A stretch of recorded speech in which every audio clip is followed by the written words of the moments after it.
नमस्कार, फाइटर समाचार में आपका स्वागत है। पेश आज 19 दिसंबर सुबह 6 बजे राजस्थान की खास खबरें। श्रीगंगानगर के समेजा कोठी थाना क्षेत्र के गांव भोमपुरा में स्थित इच्छापूर्ण गोकुल गौशाला में पिछले 10 दिनों के दौरान 100 से अधिक गौवंश की मौत का मामला सामने आने के बाद गौ भक्तों स्थानीय ग्रामीणों में आक्रोश है। प्राथमिक जांच और ग्रामीणों के अनुसार गायों को निम्न स्तरीय चारा खिलाया गया, जो उनकी मौत की मुख्य वजह माना जा रहा है। मामला गरमाने के बाद अनूपगढ़ एडीएम अशोक सांगवान और एसडीएम सुभाष चौधरी सहित पशुपालन विभाग की टीम मौके पर पहुंची। प्रशासन ने स्थिति का जायजा लिया और मृत गौवंश का पोस्टमार्टम करवाया। गौशाला प्रबंधक पालाराम बिश्नोई ने अपने पद से इस्तीफा दे दिया है। हालांकि ग्रामीण उनकी जवाबदेही तय करने की मांग पर अड़े हैं। श्री करणपुर विधायक रूबी कुंदर ने सीधे तौर पर पशुपालन विभाग के अधिकारियों को दोषी ठहराया है। थानाधिकारी के अनुसार पोस्टमार्टम रिपोर्ट आने के बाद ही मौत के सही कारणों की पुष्टि होगी। जयपुर में एसीबी ने बड़ी कार्रवाई करते हुए पीएचईडी के कार्यालय पर धावा बोला।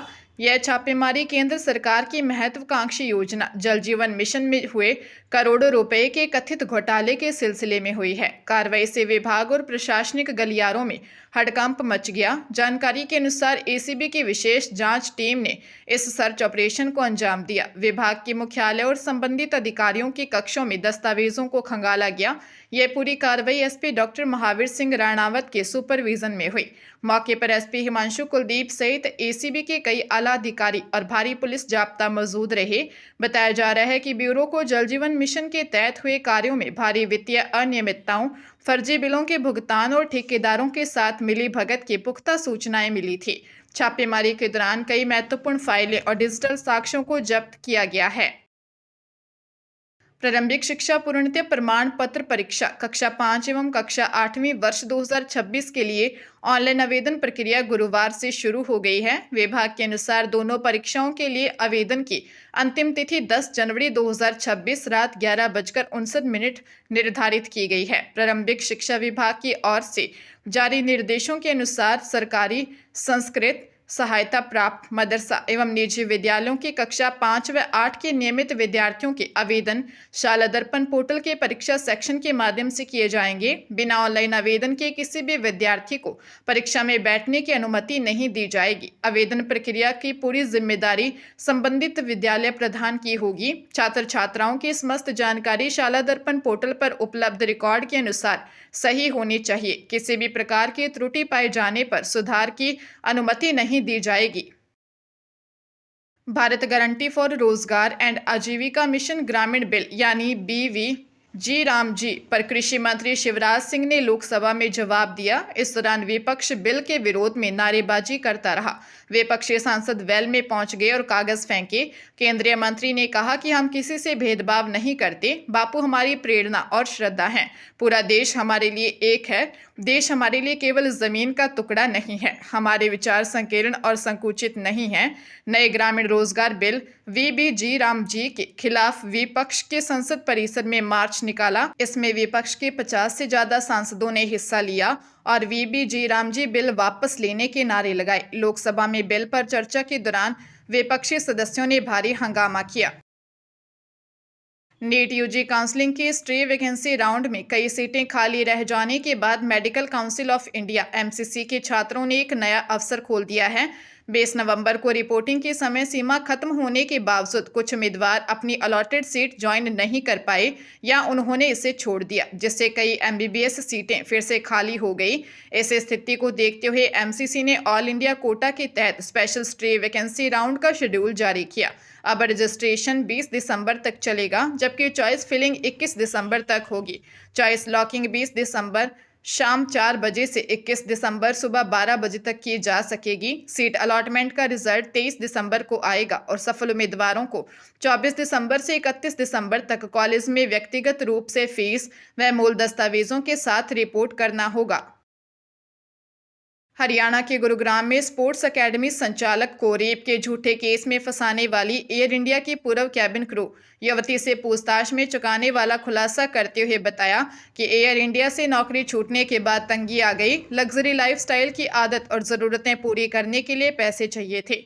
इसी वजह से उसने जेल में बंद अपने लिव इन पार्टनर अभिषेक के दोस्त जितेंद्र उर्फ बिट्टू के कहने पर अकेडमी संचालक पर झूठा रेप केस करवाया था, क्योंकि उसकी पत्नी ने बिट्टू के खिलाफ रेप केस दर्ज करवा रखा है। बिट्टू को बदला चाहिए था और युवती को पैसे। तय हुआ कि ब्लैकमेलिंग से जो पैसे मिलेंगे उसे युवती रखेगी। युवती मूल रूप से राजस्थान सवाई माधोपुर के एक मध्यम वर्गीय परिवार से है। DLF2 थाना SHO मनोज ने बताया कि जांच में CCTV फुटेज, कॉल डिटेल्स और तकनीकी साक्ष्यों से पूरी कहानी झूठी साबित हुई। पुलिस अब महिला के पुराने रिकॉर्ड की छानबीन कर रही है। प्रदेश भर के सरकारी अस्पतालों के ICU और इमरजेंसी में लगाए गए मल्टीपैरा मॉनिटर घटिया क्वालिटी के मिले हैं। जांच में सामने आया कि मॉनिटर में लगाए गए बोर्ड उस मल्टीनेशनल कंपनी के नहीं हैं जिनके नाम पर सप्लाई की गई थी। उनकी जगह लोकल क्वालिटी के बोर्ड लगाए गए जो गंभीर मरीजों की सही रीडिंग देने में सक्षम नहीं हैं। खुलासे के बाद सरकार के आदेश पर करवाई गई जांच में यह गड़बड़ी सामने आई है। इसके बावजूद Rajasthan medical services corporation limited पर दोषी अधिकारियों और सप्लायर को बचाने के आरोप लग रहे हैं। जांच रिपोर्ट आए 9 दिन हो चुके हैं, लेकिन इसे अब तक चिकित्सा सचिव और चिकित्सा मंत्री को नहीं भेजा गया है। रिपोर्ट विभाग में ही रोकी गई है। हैरानी की बात यह है कि जब जांच में गड़बड़ी प्रमाणित हो चुकी है, तब भी सप्लायर कंपनी के खिलाफ न तो FIR दर्ज की गई और न ही रिकवरी या अन्य दंडात्मक कार्रवाई शुरू की गई है, जबकि कंपनी को लगभग पूरा भुगतान किया जा चुका है। उदयपुर के सायरा थाना क्षेत्र से गिरवा DYSP गोपाल चंदेल के नेतृत्व में एक बड़ी कार्रवाई सामने आई है, जहां पुलिस ने इंद्रप्रस्थ होटल में चल रही वेश्यावृत्ति का खुलासा किया है, जिसने पूरे इलाके में हड़कंप मचा दिया। जैसे ही पुलिस ने होटल में प्रवेश किया, वहां मौजूद लोगों में अफरा तफरी मच गई। पुलिस ने मौके से करीब 30 से अधिक युवकों को संदिग्ध हालत में गिरफ्तार किया, जबकि आधा दर्जन से अधिक युवतियों को हिरासत में लिया। साथ ही होटल संचालक राजेश शर्मा व ऋषभ राजपूत को गिरफ्तार किया है। जांच में सामने आया है कि गिरफ्तार सभी युवक युवतियां मध्य प्रदेश निवासी हैं। छापेमारी के दौरान पुलिस ने मौके से आपत्तिजनक सामग्री, कई मोबाइल फोन और नकदी भी जब्त की है। इन मोबाइल फोन की कॉल डिटेल और चैट रिकॉर्ड खंगाले जाएंगे, ताकि यह पता लगाया जा सके कि इस अवैध धंधे का नेटवर्क कितना बड़ा है और इसमें और कौन-कौन लोग शामिल हैं। मुख्यमंत्री आयुष्मान आरोग्य योजना के अंतर्गत अब प्रदेश के नागरिक राज्य के बाहर भी कैशलेस स्वास्थ्य सेवा का लाभ उठा सकेंगे। आउटबाउंड पोर्टेबिलिटी की सुविधा आज से लागू होगी। मुख्यमंत्री इसकी घोषणा करेंगे। राजस्थान के निवासियों को राज्य से बाहर यानी 2 राज्यों तमिलनाडु व कर्नाटक को छोड़ देश के हर राज्य में सुविधा का लाभ मिल सकेगा। MAA योजना के सभी पात्र लाभार्थी PMJAY एप्लीकेशन के माध्यम से बाहर के सूचीबद्ध अस्पतालों से जुड़ जाएंगे, जहां वे इलाज करा सकेंगे। वर्तमान में राज्य के 1800 अस्पताल योजना से जुड़े हैं। अब इस एकीकरण का लाभ यह भी होगा कि प्रधानमंत्री जन आरोग्य योजना से संबद्ध अन्य राज्यों के 31,000 और नए अस्पताल जुड़ जाएंगे। असल में तकनीकी पहलुओं के कारण इसमें देरी हो रही थी। अब राज्य सरकार की RSHAA ने नेशनल हेल्थ क्लेम एक्सचेंज के साथ इंटीग्रेशन पूरा कर लिया है। अलवर शहर के NAB थाना इलाके में 60 फीट रोड के पास रामनगर कॉलोनी कट पर स्थित कृतिका ज्वेलर्स पर अज्ञात चोरों ने रात के सन्नाटे में सेंध लगाई।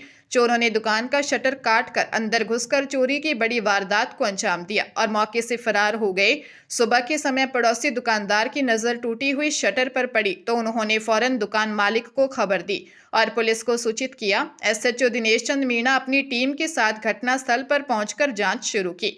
प्रारंभिक जांच में दुकान मालिक ने बताया कि चोर करीब 70 ग्राम सोना और लगभग 4.5 किलो चांदी चोरी कर ले गए हैं। चोरी किए गए माल की अनुमानित कीमत करीब 17 लाख रुपए बताई जा रही है। कृतिका ज्वेलर्स के मालिक बंटी ने रिपोर्ट दी है। फिलहाल पुलिस आसपास लगे CCTV कैमरों की फुटेज खंगाल रही है। धौलपुर में नेशनल हाईवे 123 पर एक सड़क हादसे में बाइक सवार फूफा की मौत हो गई, जबकि उनका भतीजा गंभीर घायल हो गया। घटना सेपऊ थाना इलाके में तसीमों के पास खेल मैदान के सामने हुई, जब एक अज्ञात वाहन ने उनकी बाइक को पीछे से टक्कर मार दी।